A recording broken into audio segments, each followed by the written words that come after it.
Напрыклад, вы напэўна лічыце, што калі вашы вочы ўбачылі нешта, ваш мозг уже не зможа страціць гэта з поля зроку.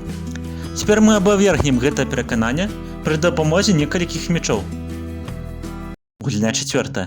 Бачыце мячы на экране? Вам трэба браць адзін з іх і глядзець прама на яго. Гэта ўсё. Не дазваляйце погляду пераскоку з мяча на мяч. Вы сканцэнтрыраваліся на адным мячы. Добра, працягвайце глядзець на яго, таму што зараз пачне адбывацца нешта дзіўнае. Вы бачыце, што іншыя мячы пачынаюць знікаць? Можа, некія з іх зніклі цалкам? Мы даем вам слова, мы не меняем картинку на экране.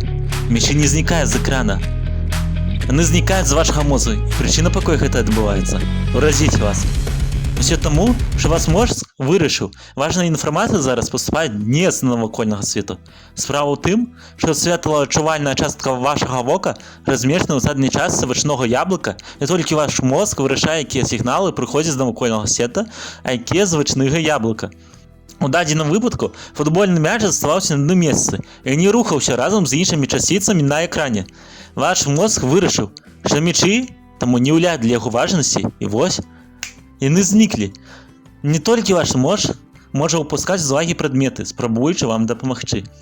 Сама будова вока такава, што вы бачыце менш, чым думаецца. Цэнтральная ямка зараз займае менш за 5% агульнай паверхні вока, але апрацоўкі сігналу займаецца 50% глядзельнай зоны кары галаўнога мозга. Вось чаму цэнтральная ямка забяспечвае гэта крэскі якасны малюнак.